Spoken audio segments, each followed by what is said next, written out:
ನಾಯಿನೇ ಶ್ರೀಮದ್ ವೆಂಕಟನಾಥಾರ್ಯ ಶ್ರೀನಿವಾಸಾಯ ತೇ ನಮಃ. ವ್ಯಾಸಾಯ ಭವನಾಶಾಯ ಶ್ರೀಶಾಯ ಗುಣರಾಶರೆ ಹೃದ್ಯಾಯ ಶುದ್ಧ ವಿದ್ಯಾಯ ಮಧ್ವಾಯ ಚ ನಮೋ ನಮಃ. ನೌಮಿನ್ಯಾಯ ಸುಧಾಧಿಕರ್ಜನ ಮುನೀನ್ ಶ್ರೀಪಾದರಟ್ ಸನ್ಮಣೀನ್ ವ್ಯಾಸಾರ್ಯಾನ್ ವಿವಿಧಾಗಮರ್ಥಿ ವಿಹರಾನ್ ಶ್ರೀವಾದಿರಾಜಾನಪಿ ವಂದೇ ಹಂಸವರಾನ್ ರಘುತ್ತಮ ಗುರೂನ್ ವೈದಗ್ಧ್ಯವಾರಾಂ ನಿಧೀನ್ ಶ್ರೀ ಸತ್ಯವ್ರತ ರಾಘವೇಂದ್ರ ಮುನಿಪಾನ್ ಸದ್ಬೋಧ ಸತ್ಯಾನಪಾನ್ ಸತ್ಯಾಭಿಜ್ಞಕರಾಬ್ಜೋತ್ಥಾನ್ ಪಂಚಾಶತ್ ವರ್ಷ ಪೂಜಕಾನ್ ಸತ್ಯ ಪ್ರಮೋದ ತೀರ್ಥಾರ್ಯಾನ್ ನೌಮಿನ್ಯಾಯ ಸುಧಾರತಾನ್ ಶಾಸ್ತ್ರೇಷು ಪಾರದೃಶ್ವಾನಂ ಶಾಸ್ತ್ರಜ್ಞೇಷು ಚ ವತ್ಸಲಂ ದೀನಭಕ್ತೋದ್ಧಾರಕರಂ ಸತ್ಯಾತ್ಮಾನಂ ಗುರುಂ ಭಜೆ. ವಿದ್ಯಾಪೀಠ ವಿಧಾತಾರಂ ವಿದ್ಯಾವಾರಿಧಿ ಚಂದಿರಂ ವಿದ್ಯಾರ್ಥಿ ವತ್ಸಲಂ ವಂದೇ ಮಹಾಮಹಿಮ ಸದ್ಗುರುಂ. ಏಕಾದಶೀಮಹಂ ವಂದೇ ಪದ್ಮಿನೀಂ ಕಾರ್ತವೀರ್ಯದಾಂ ಪದ್ಮಿನೀ ಕೃತವೀರ್ಯಾಭ್ಯಾಂ ಕೃತಾಂ ಶ್ರೀಹರಿತುಷ್ಟಿದಾಂ. ಸ್ವಸ್ತ್ಯಸ್ತು ಹರಿಃ ಓಂ ಹರಿಃ ಓಂ ಹರಿಃ ಓಂ. ಏಕಾದಶಿ ಮಹಿಮೆಗಳನ್ನು ತಿಳಿತಾ ಇದ್ದೇವೆ. ಬಹಳ ವಿಚಿತ್ರ ಅಂತ ಅನಿಸ್ತದೆ.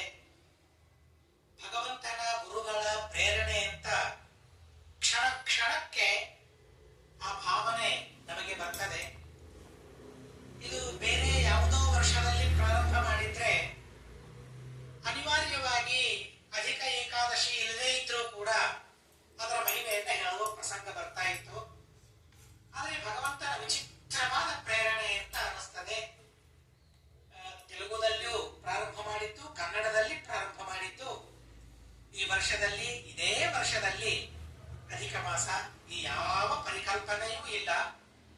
ಅಂತಹ ಪ್ರೇರಕನಾದ, ಸರ್ವಪ್ರೇರಕನಾದ ಪರಮಾತ್ಮನಿಗೆ ಅನಂತಾನಂತ ಶ್ರದ್ಧಾ ಭಕ್ತಿ ಪೂರ್ವಕವಾದ ಶಿರಸಾಷ್ಟಾಂಗ ಪ್ರಣಾಮಗಳನ್ನ ಸಮರ್ಪಣೆ ಮಾಡ್ತಾ ಪದ್ಮಿನಿ ಏಕಾದಶಿಯ ಮಹಿಮೆಯನ್ನ ತಿಳಿಯುವ ಪ್ರಯತ್ನವನ್ನ ಮಾಡೋಣ. ಮತ್ತೆ ಧರ್ಮರಾಜ ಶ್ರೀಕೃಷ್ಣ ಪರಮಾತ್ಮನ ಬಹಳ ಅದ್ಭುತವಾದ ಸಂವಾದ. ಧರ್ಮರಾಜ ನಿಜವಾಗಿ ಧರ್ಮರಾಜ ಅಂತ ಅನಿಸ್ತದೆ. ಇಂತಹ ವಿಚಿತ್ರವಾದ ಧರ್ಮಗಳನ್ನ ಮಾಡುವ ಮಹಾನುಭಾವ ಮಾಡಿಸುವ ಸಂಕಲ್ಪವನ್ನ ತಾನು ಮಾಡಿಕೊಂಡಿದ್ದಾನೆ.